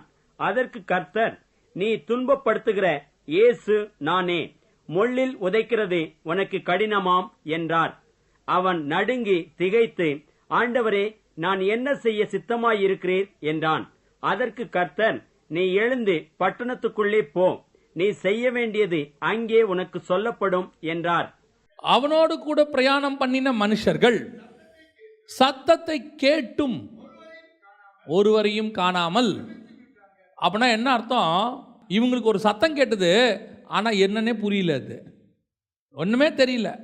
இன்னும் ஒன்று கேட்குது, பேசினவருடைய சத்தத்தை அவர்கள் கேட்கவில்லை. இடி முழக்கத்தை மாதிரி இருக்குது கேட்கறதுக்கு இடி. இப்போ நமக்கு இந்த வசனம் என்ன சொல்லுது? 10ஆம் அதிகாரம் 7 இடி முழக்கங்கள் சொன்னவைகளை நான் எழுத வேண்டும் என்று இருந்தேன். அப்போ அதில் என்னமோ இருந்திருக்கு, என்ன ஒன்று இருக்கு. இப்போ கர்த்தர் சொல்கிறாரு, அதை எழுதாத, அதை என்ன பண்ணிரு. அப்புறம் எதுக்கு அவன்கிட்ட சொன்னார்? அது அவன்கிட்ட சொன்னதுக்கு காரணம் என்ன? ஆசியாவில் உள்ள சபைகளுக்கு எழுதுன்னு சொன்னதெல்லாம் அவனும் எழுதிக்கிட்டே வரான். அவரும் சொல்கிறாரு, எழுதுறாரு. இப்போ ஒரு விஷயத்தை கொண்டு வந்து சொல்லிட்டு சொல்கிறாரு, இதை என்ன செய்யாத, எழுதாத, இது நீ யாருக்கும் சொல்லாத. அப்போ அது யாருக்கு சொன்னார்? மற்றவங்களுக்கு சொல்ல வேணான்னு சொல்லிட்டாரு. அப்போனா இவர் யார், அதை அவன்கிட்ட சொல்லியிருக்கவே கூடாது. அப்போ அவங்ககிட்டையும் சொல்கிறாரு, மற்றவங்களுக்கு சொல்லாதேங்கிறாரு. அப்போ அது யாருக்கு? அது அவனுக்கு, யோவானுக்குரியது, அவனுக்குரிய ரகசியம். அது அவனுக்கு புரியுது. ஆண்டவர் சொல்கிறாரு, யாருக்கிட்டையும் சொல்லாத, அதை நீ அப்படியே சீல் பண்ணி வச்சிரு. இதுதான் அடுத்த ஸ்டாண்டர்ட், கர்த்தருடைய ஸ்டாண்டர்ட். எல்லாருக்கும் சொல்கிறத உங்கள் மூலிமா பேசுகிற ஆண்டவர் உங்களுக்குன்னு சில ரகசியங்களை பரலோகம் பேசும். உங்களை நம்பி பரலோகம் சில விஷயத்தை சொல்லும். இதை முத்திரை போடு, ஆனால் சொல்லுவார் ஆண்டவர், மற்றவங்ககிட்ட சொல்லாதேம்பார். நம்ம பசங்க சொல்லுவாங்க தெரியுமா, ஸ்கூலில் படிக்கும்போது ஒன்று சொல்லிட்டு இது அவங்ககிட்ட சொல்லிடாத அப்படிம்பாங்க. இதே ஸ்டாண்டர்ட் தான் ஆண்டவர் சொல்கிறாரு. ஏன்னா ட்ரஸ்ட், பரலோகம் உங்களை என்ன செய்ய தொடங்குது? ட்ரஸ்ட், நம்ப தொடங்குது. உங்ககிட்ட நான் ஒரு விஷயத்தை சொன்னால் அது வெளியே போகாது. அதான் பரலோகம் நம்ம மேலே வச்ச நம்பிக்கை. அந்த நம்பிக்கையை மனுஷன் மேலே யார் வைக்கிறது? தேவன் வைக்கிறார். நாம் தேவன் மேலே நம்பிக்கை வைக்கிறது வேற, அது இயல்பு, அது உண்மை, அது நடக்கும். தேவன் நம்புகிற மனுஷன் நாம் இருக்கிறோம் பாருங்க, அதுதான் இருக்கிறதுலே ஸ்பிரிச்சுவல் ஸ்டாண்டர்ட். கர்த்தர் நம்பி பரலோகத்தில் வந்து ஒரு ரகசியத்தை ஒரு மனுஷங்கிட்ட சொல்கிறார் பாருங்களேன், இதெல்லாம் இருக்குது வச்சுக்கோ, ஆனால் யார்ட்டையும் சொல்லிடாத. ஏன் அவனை நம்புறாருன்னா, அவன் சொல்ல மாட்டான்னு அவருடைய நம்பிக்கை. அப்போ பரலோகம் உங்களை எண்ணி நம்புதா? பரலோகத்தின் நம்பிக்கைக்கு உரியவர்களாய் நீங்களும் நானும் இருக்கிறோமா? இன்றைக்கி நம்மக்கிட்ட பரலோகம் அந்த நம்பிக்கை வைக்கலை. பரலோகம் நம்மளை நம்பலை. பரலோகம் நம்புச்சுன்னா கர்த்தர் வெறும் வார்த்தைகளை மாத்திரம் நம்ம கொடுக்க மாட்டார், சத்தியத்தை மட்டும் கொடுக்க மாட்டார். இது ஒரு ஸ்டாண்டர்டு. இதையும் தாண்டி கர்த்தர் ரகசியத்தை பேசுவார். உங்களோட உட்காந்து வந்து என்னோட உட்காந்து கர்த்தர் என்ன செய்வார்? பல நேரத்தில் ஆவிக்குள்ளாக்கி கர்த்தர் கூட்டிகிட்டு போய் சொல்கிற விஷயம் மற்றவங்களுக்கு, இது அவங்ககிட்ட போய் சொல்லு, இதை இவனுக்கு சொல்லு, 7 சபைகளுக்கு சொல்லு, மோவாபியர்களுக்கு சொல்லு, நீ போய் யோனா கிட்ட சொல்வார், நீ போய் நினிவே ஜனங்கிட்ட சொல்லு, அதெல்லாம் ஓகே. ஆனால் யாருக்கிட்டையும் சொல்லாதன்னு ஒரு விஷயத்த சொல்கிறார் பாருங்க, அதுதான் ரொம்ப முக்கியம். பல நேரங்களில் பைபிளில் வாசித்து பாருங்க, சில விஷயங்களை நம்மக்கிட்ட சொல்லாமல் அப்படியே ஊழியக்காரங்க தள்ளிட்டே போவாங்க. இவைகளை குறித்து எழுத எனக்கு மனம் இல்லைம்பாங்க, இவைகளை குறித்து எழுத எனக்கு சமயம் இல்லைம்பாங்க. அப்படின்னா என்ன அர்த்தம்னா, ஆவியானவர் அந்த இடத்துல என்ன செய்ய விரும்பலை, அதை சொல்ல விரும்பலைன்னு அர்த்தம். ஆனால் பல ரகசியங்களை ஆவியானவர் நம்மோடு கூட பேச விரும்புகிறார். சபையோடு கூட மட்டுமல்ல, தனிப்பட்ட முறையில் உங்களோடும் என்னோட உட்காந்து தேவன் பேச விரும்புகிறார். நம்ம என்றைக்காவது அந்த அவைலபிலிட்டிக்குள்ளே வந்திருக்கிறோமா? முதல்ல அவைலபிலிட்டினா நேரம். அந்த நேரத்தில் தேவன் சொல்கிற இடத்துக்கு நம்ம வந்தால் தான் இது நமக்கு கேட்கும். பல நேரத்தில் நம்ம தேவன் சொல்கிற இடத்துக்கு வர்றதே இல்லை. அந்த சில நேரத்தில் நீங்கள் பார்த்தீங்கன்னா, கூட்டமாக ஃபேமிலியாக போயிட்டுருப்பாங்க, எல்லாரும் பேசுவாங்க. எல்லாரும் பேசும்போது, கணவன் மனைவி பேசும்போது ஒரு பொதுவான காரியத்தை தான் பேச முடியும். எல்லாரும் இருக்கும்போது பேசும்போது என்ன செய்வாங்க? நார்மல் விஷயங்களை பேசுவாங்க. ஆனால் 2 பேர் மட்டும் போகும்போது தான் பர்சனலாக பேசுவாங்க. அந்த இடத்துக்கு தான் நீங்கள் நானும் வரணும். பர்சனலையும் தாண்டி பல நேரங்களில் கணவன் மனைவியாக இருந்தாலும் தங்களுடைய பாஸ்ட் லைஃப்பில் நடந்ததான சில விஷயங்களை மறைச்சே வச்சுருப்பாங்க. சொன்னால் என்ன வந்துடும்? பிரச்சனை வந்துடும்னு. எப்போ நான் சொன்னால் பிரச்சனை வராதுன்னு ஒரு நம்பிக்கை வருதோ அப்போ தான் அவங்க சொல்லுவாங்க, உங்ககிட்ட மறைக்க எனக்கு மனசு இல்லை, நான் உண்மையை என்ன செஞ்சிடறேன் சொல்லணும்னு. அந்த உண்மையை அவங்க சொல்லணுன்னா உங்கள் மேலே அவங்களுக்கு என்ன வரணும்? நம்பிக்கை வரணும். அதே மாதிரி ஒரு நம்பிக்கையை பரலோகம் உங்கள் மேலேயும் என் மேலேயும் வைக்கணும். அந்த நம்பிக்கையை பரலோகம் உங்கள் மேலேயும் என் மேலேயும் வச்சா மட்டும்தான் நீங்களும் நானும் கர்த்தரிடத்திலிருந்து ரகசியத்தை பெற்றுக்கொள்ள முடியும். பொதுவாக நாம் ஒரு ஸ்டாண்டர்ட் 1லேயே இருந்து சாட்டிஸ்ஃபை ஆகி ஆவிக்குரிய வாழ்க்கையை முடிச்சுட்டு நாம் பரலோகத்துக்கு போகிறத தான் விரும்புகிறோம். ஆனால் தேவன் அதை விரும்பலை. இப்போ நீங்கள் உங்கள் பையன் இருக்கிறாரு, சில அப்பா அம்மா என்ன செய்வாங்கன்னா, எப்படியாவது பாஸ் பண்ணிடுறா, மானத்தை வாங்கிடாத அப்படிம்பாங்க சில அப்பா அம்மா. சிலர் என்ன சொல்லுவாங்க, இந்த நல்ல மார்க் எடுத்துடுறா, அப்போ தான் எதையாவது குரூப் எடுக்க முடியும் அப்படிம்பாங்க. ஆனால் சில அப்பா அம்மா அப்படி பேசவே மாட்டாங்க. அவங்க என்ன சொல்லுவாங்க தெரியுமா? டேய், கிளாஸ் ஃபஸ்ட்டு வரணும், கூடுமானால் ஸ்கூல் ஃபஸ்ட்டு வரணும், எங்கள் பரம்பரையில் நாங்கள் எல்லாம் நல்லா படித்தவங்க. அப்படி ஒரு ஸ்டாண்டர்ட் இருக்குது. இப்போ நம்ம எந்த ஸ்டாண்டர்டில் ஆவிக்குரிய வாழ்க்கையில் இருக்கிறோன்றது தான் முக்கியம். தேவனுடைய கண்கள் அப்படியே இருதயத்தை தேடிக்கிட்டே இருக்கும். எவன் கூட பேசலாம், யார் கூட பேசலாம். யோசிச்சு பாருங்கள், 12 சீஷர்கள் இருக்கிறாங்க. ஒருத்தங்கிட்டையும் ரகசியத்தை வெளிப்படுத்த முடியல அவரால். ஒருத்தன் மார்பில் சாஞ்சிருக்கான். அவன் போய் கேட்குறான், அந்த காட்டி கொடுக்குறவன்னு சொல்கிறீங்களே அது யார் அப்படின்னு. யாருக்கிட்டையும் சொல்லாத தேவன் அவங்ககிட்ட சொல்கிறாரு, இந்த துணிக்கையை யார் கையில் கொடுக்குறனோ அவன்தான்றார். அவன் அன்றைக்கி ட்ரஸ்ட்ஃபுல்லாக அவர்கிட்ட இருந்தான்ல. கர்த்தர் என்ன நம்பிக்கையில் யோவான்ட்ட சொன்னார்னா, நான் சொல்லுவேன் அவன் என் பரலோக திட்டத்துக்கு அவன் தடையாக இருக்க மாட்டான். ஏன் பேதுருக்கிட்ட சொல்லலைன்னா, அவன் சொன்னால் உடனே இது உமக்கு நேரிடக்கூடாது, நான் உயிரை கொடுத்தாவது உங்களை காப்பாற்ற ஆண்டவரே, அவன் அப்படி சொல்லிடுவான் உடனே. கர்த்தருக்கு நம்பணும், ஆனால் அவன் என் திட்டத்தை மாற்றாதவனாகவும் இருக்கணும். பல நேரங்களில் பரலோகம் நம்மை நம்பாமல் போகிறதுக்கு அதான் காரணம். பரலோகத்தினுடைய நம்பிக்கைக்குரிய ஒரு மகனாக மகளாக நம்ம மாறணும். யோசித்து பாருங்கள், தேவன் நம்பி அவர் இருதயத்தில் உள்ளதை எங்கிட்ட சொல்கிறார். அது இதில் இன்னொரு பெரிய விஷயமும் இருக்குது. என்ன தெரியுமா? சில விஷயங்களை கர்த்தர் சொல்லுவார், சொல்லாதேன்னு சொல்கிறாரு, முத்திரை போடு அப்படின்னு. அந்த சொல்லாதேன்னு சொன்னால் சொல்லக்கூடாது. எந்த ஒரு விஷயத்தையும் பரலோகம் என்னையும் உங்களையும் சொல்லி என்ன செய்யணும்? நம்பணும். நம்பினா மட்டும்தான் உங்களையும் என்னையும் நம்பி ஆண்டவர் அநேக ரகசியங்களை பேச தொடங்குவார்.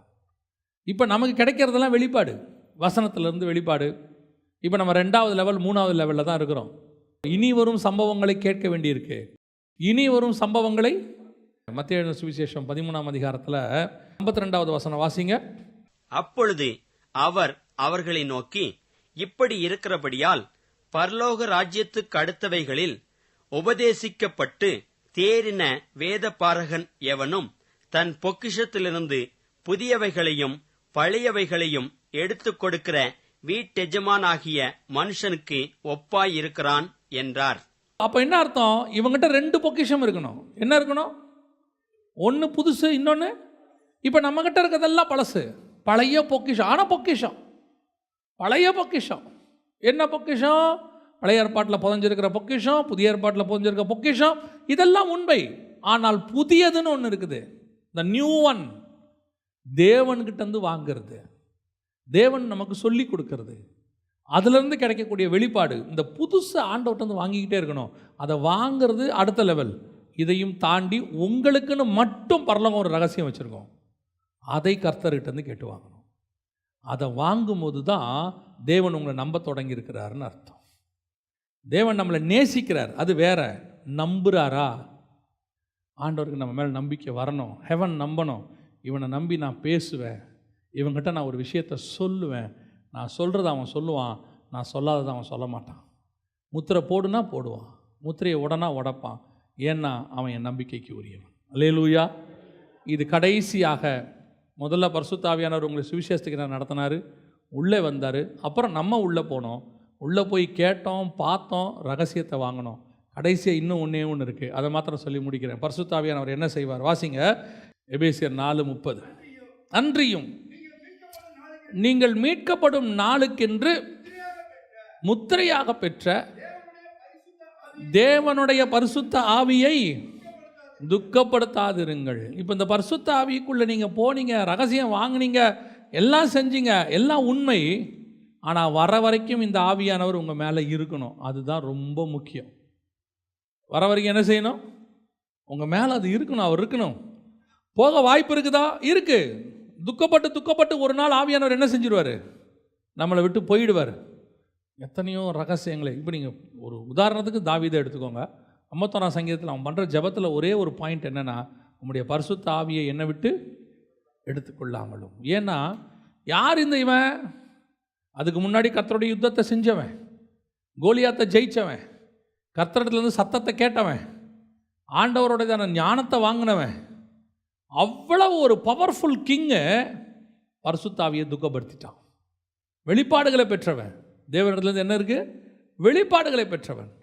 எப்போ அவன் பரிசுத்த ஆவியை துக்கப்படுத்த தொடங்குறானோ, அவன் ஞானம் அவன் மேலே இருக்கும், அவனுக்கு கொடுத்ததான வரம் இருக்கும், அதெல்லாம் மாறாது. ஆனால் ஆவியானவர் அவன் மேலே இருக்க மாட்டார். அவனை மீட்கிறதுக்குன்னு கர்த்தருடைய நாள் வரும்போது பார்த்தீங்கன்னா, அது மரணமோ வருகையோ, மீட்கப்படும் நாளுக்கென்று முத்திரையான பரிசுத்த ஆவி தான் சீல், உங்கள் மேலே இருக்கிற சீல். இது இருக்குதான்னு, அவர் இருக்கிறாரான்னு அப்பப்போ என்ன பண்ணிக்கங்க? கிராஸ் செக் பண்ணிக்கங்க. ஏன் கிராஸ் செக் பண்ணிக்கிங்கன்னு சொல்கிறேன்னா, ஆவியானவர் வரும்போது தெரியும், போகும்போது தெரியாது. சிம்சோன் மேலே ஆவியானவர் வரும்போது தெரிஞ்சிச்சா இல்லையா? வந்த உடனே பெலிஸ்தரை அடித்தான், அந்த கழுதையோடைய தாடையை எடுத்து அடித்தான், கதவை ரெண்டாக உடச்சிக்கிட்டு போனான், 2 தூணை உடைச்சான். வரும்போது எல்லாம் தெரிஞ்சிச்சு. எப்போ போனார் அவனை விட்டு? ஒவ்வொரு வாட்டியும் போயிடுவார். அதனால தான் ஒவ்வொரு வாட்டியும் வசனம் சொல்லும், கர்த்தருடைய ஆவியானவர் அவன் மேல் இறங்கினார். அப்போ இறங்கினவர் ஸ்டாண்டர்டாக அவன் மேலே என்ன செய்யலை? இல்லை. அவன் எப்போ பெலிஸ்தர்கிட்ட போய் கல்யாணம் பண்ணானோ வெளியே போயிட்டார். எப்போ தெளிலாள் வீட்டுக்கு போனானோ போயிட்டார்.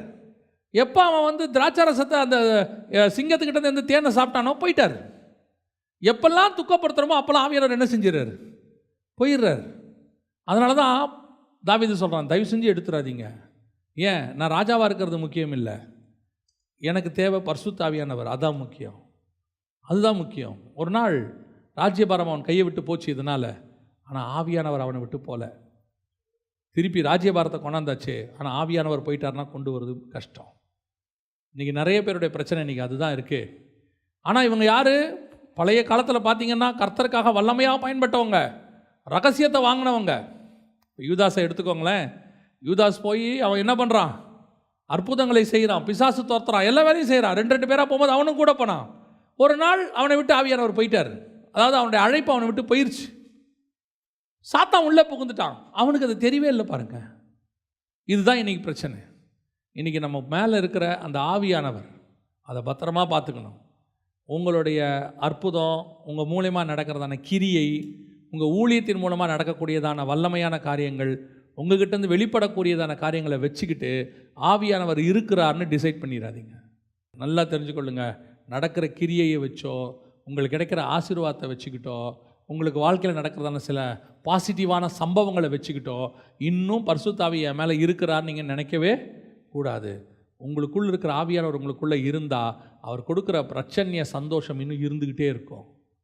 உங்களோடு கூட அவர் நடக்கிறது உங்களுக்கு தெரியும். அந்த ஏற்கனவே சத்தத்தை கேட்டது, தரிசனத்தை பார்த்ததெல்லாம் உங்களுக்கு ஒரு ஆவிக்குரிய எக்ஸசைஸ் மாதிரி. அது உங்களை விட்டு போன உடனே உங்கள் இருதயத்தில் ஒரு துக்கம் வரும், ஒரு விதமான வேதனை வரும், ஆவிக்குரிய வாழ்க்கையில் ஒரு வீழ்ச்சி வந்த மாதிரி இருக்கும். அதுதான் நமக்கு சிக்னல், ரெட் சிக்னல் மாதிரி. அது வந்த உடனே ஓடிடணும் தேவ சமூகத்துக்கு. அதை கிடைக்கும் போதே ஆவியானவர் துக்கப்படுறாருங்கிறது நீங்கள் என்ன செய்யணும்? புரிஞ்சுக்கணும்.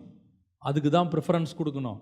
வேலை இருக்குது, நம்ம இன்றைக்கி முக்கியமான வேலை இருக்குது, இந்த நேரத்தில் இதெல்லாம் பார்த்துட்டு இருக்க முடியாது, போயிட்டு வந்து ஜோம் பண்ணிக்கலான்னு சொல்லி நீங்கள் வெளியே போயிட்டீங்க, பிசாசு உங்களை அழகாக அந்த வெளியே இருக்கிற சில ஆட்களோட ஜாலியாக உங்களை பழக வச்சு சாப்பாடு ரெஸ்டாரண்ட் போய் எல்லாம் அரட்டை அடித்து வரும்போது அந்த பரிசுத்த ஆவினால் வந்த துக்கத்தை மாயையான சந்தோஷத்தில் நிரப்பி உங்களை அந்த துக்கத்தை விட்டு தூரம் கொண்டு போயிடுவோம் பிசாஸ். இதெல்லாம் ப்ராக்டிக்கலாக நான் உங்களுக்கு சொல்கிறேன். தயவு செய்து பரிசுத்த ஆவியானவர் தான் இருக்கிறதுலே ரொம்ப இம்பார்ட்டன்ட். மீட்கப்படும் நாளுக்கென்று முத்திரையாய் பெற்ற பரிசுத்த ஆவி. அவர் தான் சீல், மேலே இருக்கிற சீல். அந்த சீலை பத்திரமா வச்சுக்கணும். அதே மாதிரி தான் நீங்கள் ரட்சிக்கப்பட்டாச்சு, ஆனால் பரிசுத்த ஆவி தான் முத்திரை. இவர் இருந்தால் தான் உங்களுக்கு மீட்பு. ஒவ்வொரு நாளும் சுய பரிசோதனை பண்ணி பாருங்கள். ஆவியானவர் இருக்கிறாரா, எனக்குள்ளே இருக்கிறாரா, இன்னும் இல்லை துக்கப்பட்டுக்கிட்டு இருக்கிறாரா, இந்த ஆரம்ப நிலையில் அப்படியே தான் இருக்கிறேனா, இன்னும் வளர்ச்சி வரவே இல்லையா, நாளுக்கு நாள் வளர்றேனா, ஆவியானவருக்குள்ளேருந்து ஒரு காலத்தில் ஆவிக்குள்ளே நான் போகிறேனா, அவர் சத்தத்தை கேட்குறேனா, அவருடைய தரிசனங்களை பார்க்குறேனா, கர்த்தர் என்னை நம்புகிற இடத்துக்கு நான் வந்திருக்கிறேனான்னு பார்க்கணும். இந்த ஆவிக்குரிய ஸ்டாண்டர்டில் நீங்கள் வளரும்போது நம்ம அத்தனை பேருமே யோவானை போல, எசேக்கியேலை போல, தானியேலை போல கர்த்தர் நம்மை நம்ப தொடங்குவார். கர்த்தர் ரகசியங்களை பேசுவார், பரலோகத்தினுடைய வெளிப்பாடுகளை கொடுப்பார். இன்னும் எவ்வளவோ கர்த்தரிடத்தில் பொக்கிஷம் இருக்குது. அதை வாங்குவதற்கு கர்த்தர் ஆட்களை தேடிக்கொண்டிருக்கிறார். அல்லேலூயா. நம்ம ஜெபம் பண்ண போகிறோம். தேவ சமூகத்தில் ஆண்டவரை நோக்கி பார்க்க போகிறோம். எல்லாம் கண்களை மூடுவோமா? நன்றி ஆவியானவரே, கோடான கோடி ஸ்தோத்திரங்கள், துதிகளை ஏறெடுக்கிறோப்பா. நீங்கள் இருந்த வண்ணமாக இருப்பது தேவனுடைய திட்டம் அல்ல. பரலோகம் உங்களுடைய ஸ்பிரிச்சுவல் ஸ்டாண்டர்டை ஒரு இடத்துல நிறுத்தி வைக்கணும்னு விரும்பவே விரும்பாது. அதான் ஆண்டவர் சொல்கிறார், என்னை போல மாறுங்கன்றார். இயேசுவை போல நீங்கள் மாறுற வரைக்கும் நம்ம இன்னும் வளர்ந்துக்கிட்டே இருக்கணும். ஒப்பு கொடுப்போம் ஆண்டவர்கிட்ட. ஆண்டவரே, ஆவிக்குரிய வாழ்க்கை இன்னும் வளரணும்ப்பா, இன்னும் வளர்ச்சி அடையணும். நீ உலகத்தில் எவ்வளவு வளர்ச்சி அடைஞ்சாலும் ஒரு நாள் அது எல்லாம் உன்னை விட்டு போயிடும், உன்னை விட்டு போயிடும். பாருங்கள், ஆவியில் வளர்ந்த எலியா வளர வளர வளர கடைசியில் உயிரோட பரலோகத்துக்கு போகிற அளவுக்கு அவன் ஸ்பிரிச்சுவலி வளர்ந்துட்டான். நம்மை போல ஒரு நாள் மரணத்துக்கு பயந்து ஓட்ட மனுஷன்தான் அவன். ஆனால் வசனம் சொல்லுது, மரணத்தையே காணாதபடிக்கு அப்படி வளர்றான் வளர்றான் வளர்றான், வளர்ந்துட்டே இருக்கிறான். பைபிளில் எல்லாருமே எடுத்த உடனே பயங்கர ஸ்பிரிச்சுவல் பர்சன் கிடையாது. அது தானியேலாக இருக்கட்டும், அது யோவானாக இருக்கட்டும், எல்லாம் நம்ம போல ஒரு அற்பமாக இருந்தவங்க தான். ஒரு இடத்துல வசனம் யோவானை பற்றி சொல்லுது, உயிர்த்தெழுதலை பற்றின வெளிப்பாடு அவர்களுக்கு இல்லைன்னு இருக்கு. யோவான் எழுதின சுவிசேஷத்தில் கடைசியாக இயேசுவை பார்க்க ஓடி வருவாங்க. அவர் உயிர்த்தெழுந்திருப்பார். அந்த இடத்துல வசனம் சொல்லும், யோவானும் பேதுருவையும் பார்த்து, அவர்களுக்கு அவர் உயிர்த்தெழுந்ததான வெளிப்பாடு அவர்களுக்கு இல்லைன்னு இருக்கும். வசன அறிவு அவங்களுக்கு இல்லைன்னு இருக்கும். அதுதான் நம்மளை மாதிரி அவங்களும் சாதாரணமாக இருந்தவங்க தான். ஆனால் பரிசுத்த ஆவியை பெற்ற பிறகு வளர்ச்சி அடைந்து ஒரு நாள் யோவான் ஆவிக்குள்ளாகிற அனுபவத்துக்கு போகிறான். போய் தரிசனங்களை பார்க்கிறான், சத்தத்தை கேட்கிறான். கடைசியில் தேவன் அவனை நம்பி 7 இடி முழக்கத்தினுடைய காரியங்களை சொல்கிறார், ரகசியத்தை சொல்கிறார். அதுதான் கர்த்தர் உங்கள் மேலே என் மேலே வச்சிருக்கிற எக்ஸ்ட்ரீம் லெவல்.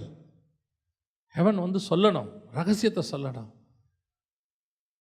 ஒருத்தருடைய அனுபவத்தை நான் உங்களுக்கு சொல்கிறேன். அநேக நேரங்களில் கர்த்தர் பூமியில் நடக்கிற சம்பவத்தை அவர்கிட்ட வந்து சொல்லுவாராம். இதுக்காக ஜெபம் பண்ணு. அவர் ஜெபிப்பார். பல நேரங்களில் அந்த ஜெபத்துக்கு பதிலாக கர்த்தர் அந்த பட்டணத்தை காப்பாற்றுவாராம், அந்த குடும்பத்தை காப்பாற்றுவாராம். சில நேரங்களில் கர்த்தர் துக்கமாக சொல்லுவாராம், அவர்கள் மனம் திரும்பலை, அவங்கள காப்பாற்ற முடியாது. ஆனால் நான் சொல்கிறேன், அந்த ஆள் யார் தெரியுமா? ஏதோ பெரிய ஊழியக்காரனோ அல்லது உலகத்தை கலக்கிற ஊழியக்காரனோ கிடையாது. ஒரு கிராமத்துக்குள்ளே இருக்கிற ஒரு சின்ன தாயார், ஒரு படிப்பறிவு இல்லாத தாயார். அந்த தாயார் ஒரு மாதிரி ஃபோன் பண்ணும்போது சொன்னாங்க, ஆண்டவர் எனக்கு சொல்லுவாரியா, அவங்களுக்கு ஜெபம் பண்ண சொல்லி சில காரியங்களை என்கிட்ட சொல்லுவாரியா. பாருங்க, பரலோகம் அந்த தாயாரை நம்புது. பாருங்க, அதுக்கு படித்தவங்க படிக்காதவங்கன்னு கணக்கு கிடையாது. அதுக்கு ஆவிக்குரிய ஸ்டாண்டர்ட் தான் கணக்கு. ஆண்டவர் உங்களை என்னையும் நம்புகிறாரா? பரலோகம் பேசுதா? ஆண்டவர் உங்களை என்னை நம்பி பேசுகிறாரா? அந்த இடத்துக்கு நம்ம வரணும். ஆசை, ஆண்டவரே என்னோட பேசுங்கப்பான்னு சொல்லு. ஒப்பு கொடுத்து ஜெபம் பண்ணுவோமா? தேவன் சமூகத்தில் கரங்களை உயர்த்தி ஆண்டவரை நோக்கி, ஆண்டவரே நீர் நம்புகிற மனுஷனாக மாறணும். ஆண்டவரே, எங்கள் சர்வ வல்லமை உள்ள தகப்பனே, நாங்கள் நீர் நம்புகிற மனுஷனாய் மாறணும். நீர் நம்புகிற மனுஷனாய் மாறணும். ஆண்டவரே, ஒரு நாளும் தகப்பனே உங்களுடைய நம்பிக்கைக்கு நாங்கள் பாத்திரவான்களை இல்லாதபடி போயிடவே கூடாது. தகப்பனே, எங்களை விட்டு எது எடுபட்டு போனாலும் உங்கள் நம்பிக்கை மட்டும் எங்களை விட்டு போயிடவே கூடாது. ஆண்டவரே, பரிசுத்த ஆவியானவர் மட்டும் எங்களை விட்டு போயிடவே கூடாது. அவரை துக்கப்படுத்திடவே கூடாது. அந்த முத்திரை எங்களை விட்டு போயிடவே கூடாது. நீர் வரும் அளவும் ஆண்டவரே அந்த முத்திரை எங்கள் மேலே இருக்கட்டும். எங்களை நம்புங்க ஆண்டவரே, எங்களோடு கூட பேசுங்க ஆண்டவரே. உங்கள் நம்பிக்கைக்கு உரியவங்களை எங்கள் சபை மாறட்டும், எங்கள் ஒவ்வொரு விசுவாசியும் மாறட்டும், எங்கள் ஊழியக்காரங்களாம் அப்படி மாறட்டும். மோசேயை போல, யோவானை போல, தானியேலை போல இவங்களும் மாறட்டும் ஆண்டவரே. உங்கள் நம்பிக்கைக்கு உரியவங்களாக மாறட்டும். கர்த்தர் பரலோகத்திலிருந்து உங்ககிட்ட பேச வந்தேன்னு நீங்கள் சொல்கிற ஒரு நம்பிக்கைக்குரிய மனுஷங்களை நாங்கள் எல்லாருமே மாறட்டும் ஆண்டவரே. உடைய கிருபையுள்ள கரத்தில் தாழ்த்துகிறோம் எங்கள் ஆண்டவர் இயேசுவின் நாமத்தில் பிதாவே.